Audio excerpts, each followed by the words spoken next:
भयंकर तूफान।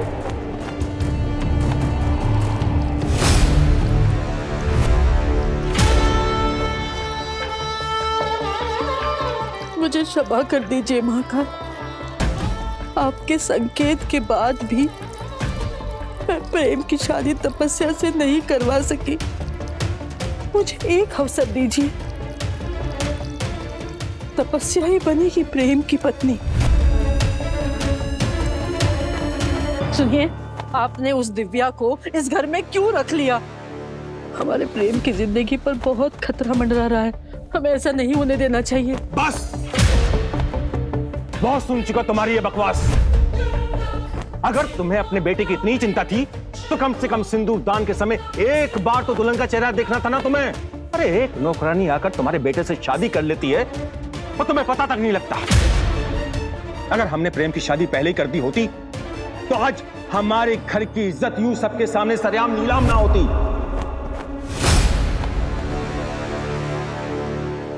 आप समझ क्यों नहीं रहे हैं? ये प्रेम की जिंदगी का सवाल है। पद्मा, प्रेम की शादी हो चुकी है, अब इस सच को बदला नहीं जा सकता। मैंने इस सच्चाई को स्वीकार कर लिया है और हम सबके लिए अच्छा होगा कि तुम भी जल्द से जल्द इस सच्चाई को स्वीकार कर लो। तो आपको अपने बेटे की जिंदगी से ज्यादा इस परिवार की इज्जत की चिंता है? हाँ, मुझे अपने परिवार की इज्जत की चिंता है। तुम औरतों को तो घर में बैठकर शादी शादी खेलना होता है, लेकिन हमें समाज में उठना बैठना पड़ता है। अगर इस समाज में एक बार इज्जत चली गई ना तो फिर सारी जिंदगी नाक रगड़ते हुए गुजरती है। तो क्या फिर समाज के डर से आप एक नौकरानी को अपने घर की बहू बना लेंगे? मैं उस झूठी मक्का लड़की को कभी इस घर की बहू के रूप में स्वीकार नहीं करूंगा, लेकिन उसे इस घर से निकाल भी नहीं सकता। और ये बात भी तुम अच्छी तरह से गांठ बांध लो पद्मा।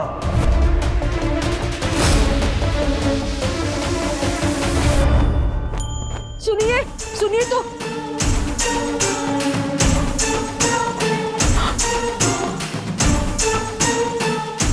हे महाकाल, प्रेम की शादी उसकी रक्षिणी से होनी थी, नेत्रा की बेटी से।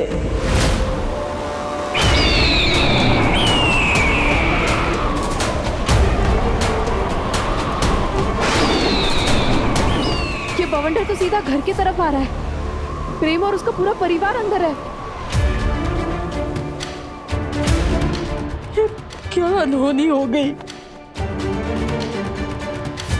दिव्या, एक साधारण लड़की, क्या वो ढाल बन पाएगी मेरे प्रेम की, मेरे परिवार की? हे महाकाल, इस परिवार की रक्षा कीजिए। समझ नहीं आ रहा। रक्षा कीजिए महाकाल।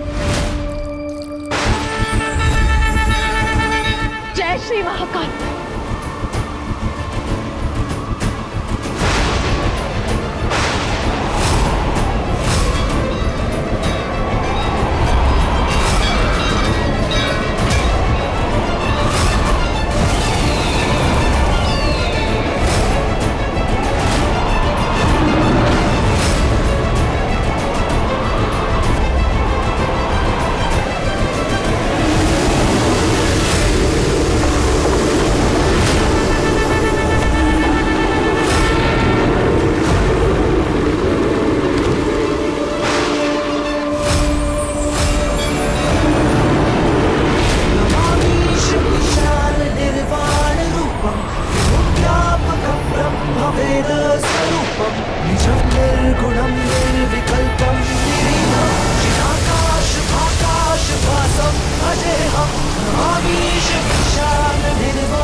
जाने वो कैसे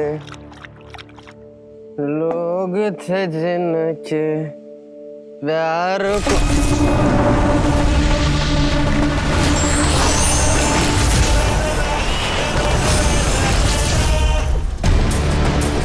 ये क्या देख रहा हूँ मैं? कहीं कहीं मुझे ज्यादा चढ़ तो नहीं गई? नहीं, इतनी भी नहीं चढ़ी। ये तो दिव्या ही है। दिव्या!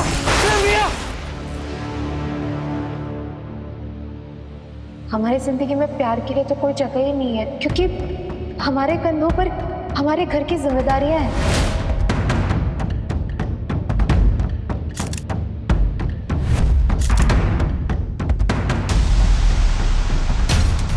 प्रेम भैया, वो चलिए भैया। अब क्या हुआ बिट्टू? वो दिव्या हवा में उड़ रही है भैया। ये क्या बहकी बहकी बातें कर रहा बिट्टू? अरे बहका नहीं हो भैया, अब बस चलिए मेरे साथ। मुझे जानना ही होगा कि ऐसी कौन सी शक्ति है जो शिकारा की उड़ान पर भी भारी पड़ रही है। मुझे उसके और पास जाके देखना होगा।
ये देख।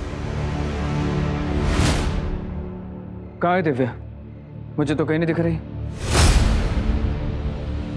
भैया यही थी दिव्या, और उसके आसपास बहुत बड़ा भवंडर भी था भैया। बिट्टू, तूने ना ज्यादा पी लिया, चल अंदर आराम। अरे नहीं भैया, मैं सच कह रहा हूँ, मैंने अपने आंखों से देखा है। दिव्या थी और अपने हाथों से उस भवंडर को रोकने की कोशिश कर रही थी। यहाँ ना कोई भवंडर है और ना दिव्या है। चल।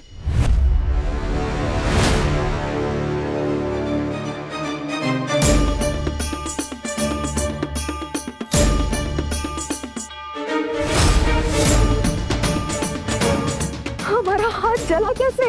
ये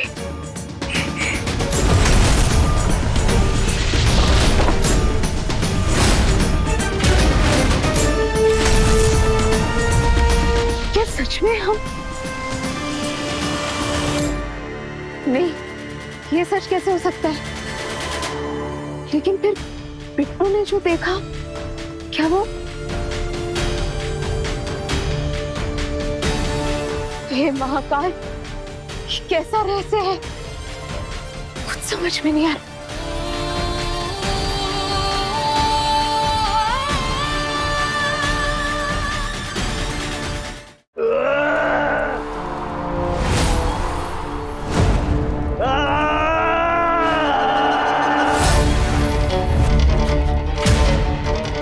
शिकारा, ये क्या हुआ तुम्हें? मैंने उस योगी के घर को नष्ट करने का प्रयास किया, पर किसी दिव्य शक्ति ने सीधा मेरी आंखों पे वार किया।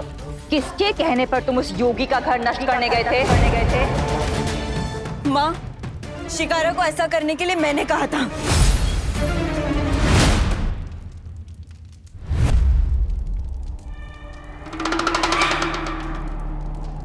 4 दिन मनुष्य के बीच क्या रही? अपना उद्देश्य भूल गई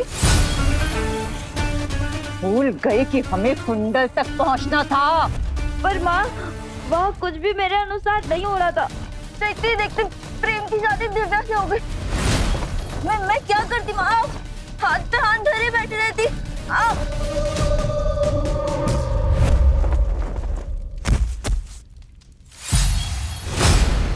आज के बाद मेरे आज्ञा के बिना कोई कुछ नहीं करेगा। मुझे बस मेरा कुंडल चाहिए। इस प्रेम का विवाह किससे हुआ, इस बात से मुझे कोई फर्क नहीं पड़ता। ठीक है माँ, अब बस मुझे एक और अवसर दे दीजिए। बस बहुत अवसर दे चुकी तुझे और हर बार तूने मुझे सिर्फ निराश किया है। इसलिए अब ये तू मुझ पर छोड़ दे। मैंने सोच लिया है कि मुझे मेरा कुंडल कैसे वापस लाना है। पर वो कुंडल मुझे लाना था माँ। अब ये तेरे बस का नहीं। पहले अपनी शक्ति जागृत कर स्वर्ण मोहिनी बन, उसके बाद कुछ करने के बारे में सोचना। लेकिन माँ,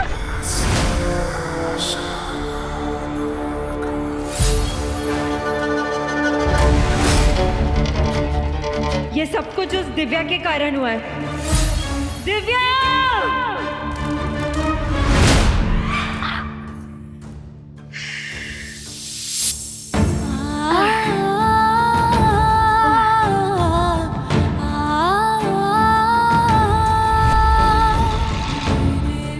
क्या हो रहा है हमारे साथ महाकाल? हमारे साथ जो भी घटनाएं घटती हमें याद क्यों नहीं रहती? ऐसे तो हम कभी भी किसी भी वक्त किसी को भी नुकसान पहुंचा देंगे और हमें पता भी नहीं चलेगा। क्या रहस्य है? ऐसा क्यों हो रहा है हमारे साथ? हम क्या कर...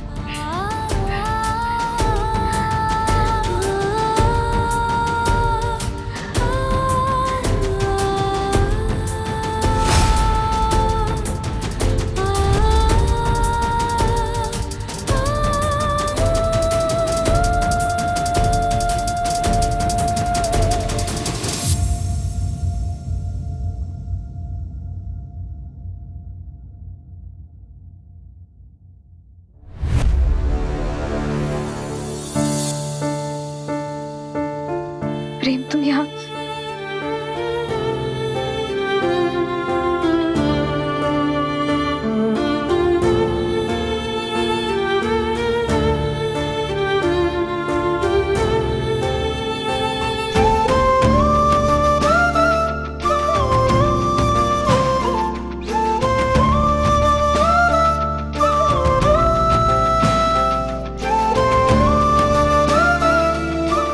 प्रेम हमारे समझ में ही नहीं आ रहा।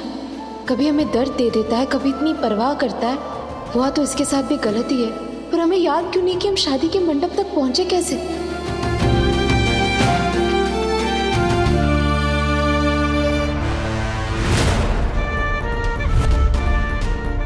सबके सामने दिव्या से नाराज होने का चाहे कितना ही नाटक करे प्रेम, पर दिल ही दिल दिव्या को चाहता है। पर तपस्या भी इस चाहत को पूरा नहीं होने देगी।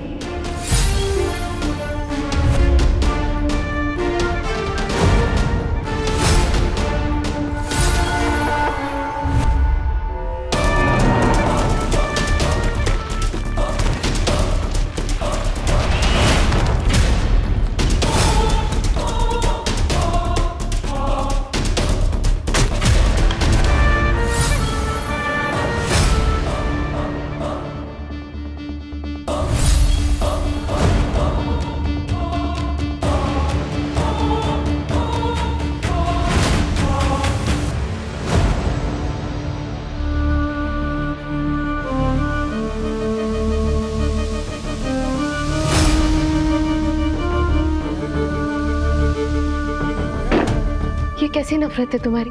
अगर तुम हमसे इतनी नफरत करते हो तो फिर ये परवाह कैसी? एक पल में मरहम लगाते हो, दूसरे पल में इतना दर्द देते हो।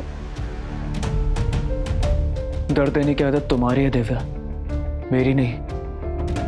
हमने सपने में भी कभी किसी को दर्द नहीं पहुंचाया है प्रेम। तो फिर मेरे घर में क्या कर रही हो तुम? चले क्यों नहीं जाती यहाँ से? क्यों मेरी आंखों के सामने रहकर बार बार मुझे अपने धोखे की याद दिला रही हो?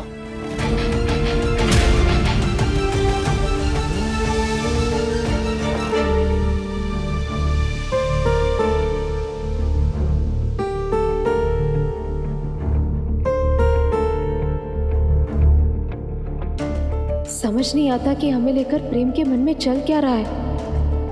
वही हमें ठेस भी पहुंचाता है और हमारी इतनी चिंता भी करता है। रहना तो हम भी नहीं चाहते प्रेम, खास करके हमारे वजह से जो कुछ भी हो रहा है उसके बाद तो बिल्कुल भी नहीं। पर हम क्या करें? महाकाल की यही इच्छा है। पर प्रेम, अगर उसने मुझे शादी के बाद रोका तो उसे मार देना। और हमने अपनी आंखों से देखा है कि कोई बुरी शक्ति तुम्हें नुकसान पहुंचाना चाहती है।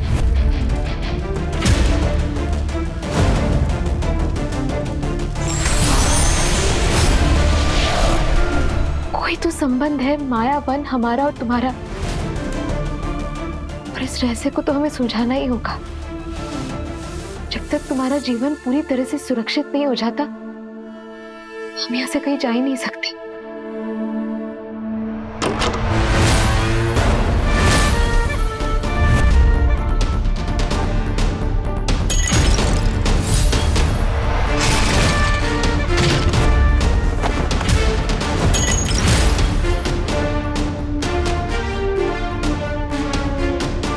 सिर्फ 2 चीजें चाहिए थी मुझे, सिर्फ 2, माँ का विश्वास और प्रेम। उस दिव्या के कारण मुझसे मेरी दोनों चाहतें छीन गई।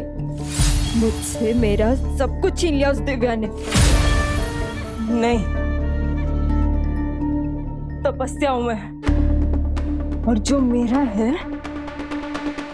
वो किसी और का नहीं होने दे सकती तपस्या।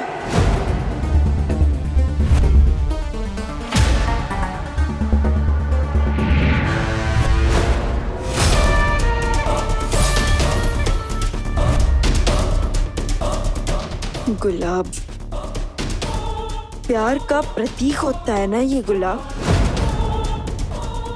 अब यही बनेगा दिव्या और प्रेम के बीच की नफरत का कारण।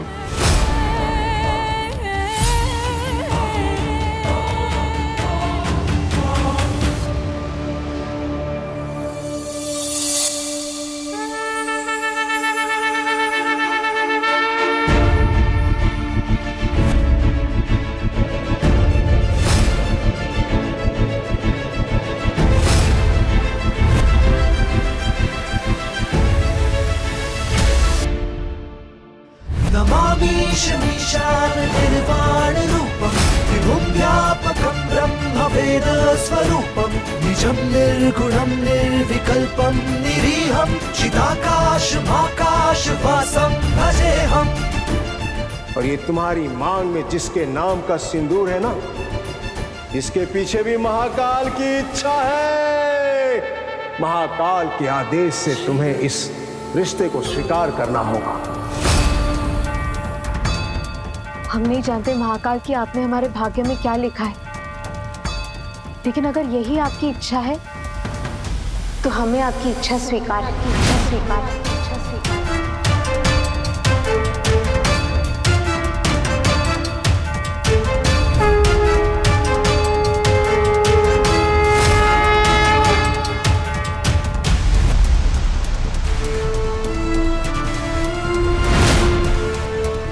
आज से हमारे जीवन का एक नया अध्याय शुरू होने जा रहा है, इसीलिए हम पूरे तन मन और समर्पण से अपना पत्नी धर्म जरूर निभाएंगे। ये हमारा वचन है आपसे।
शादी के मंडप तक तुम कैसे पहुंची ये तुम्हें याद नहीं है, पर इस घर की बहू बनने के लिए तुम्हें कौन कौन से नाटक करने ये तुम्हें अच्छे से याद है।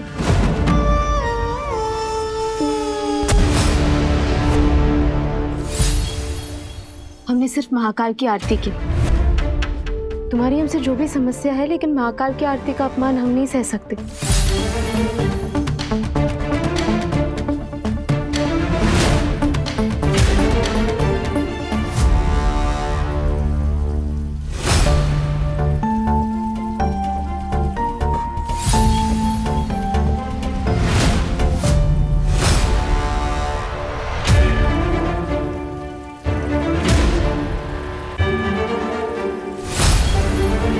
तुम ये पूजा पाठ का दिखावा करके मेरे दिल में जगह बनाने की कोशिश कर रही हो। एक बार तो धोखा खा चुकी हूँ, अब दोबारा नहीं। और नहीं तो का दूध का झला छाछ भी फुक फुक के पीता है। और ये मत सोचना कि जे सब नौटंकी करके तुम हमाओ घर की बहू बन सकती हो।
अब तुम मेरे वश में हो प्रेम। अब तुम वही करोगे जो तपस्या चाहेगी। दिव्या ने तुम्हारी माँ का अपमान किया, धोखे से तुम्हारे नाम का सिंदूर लगाया। इस धोखे का बदला नहीं लोगे तुम। जाओ और जाके उस दिव्या की जान ले लो, मार डालो उसे, मार डालो।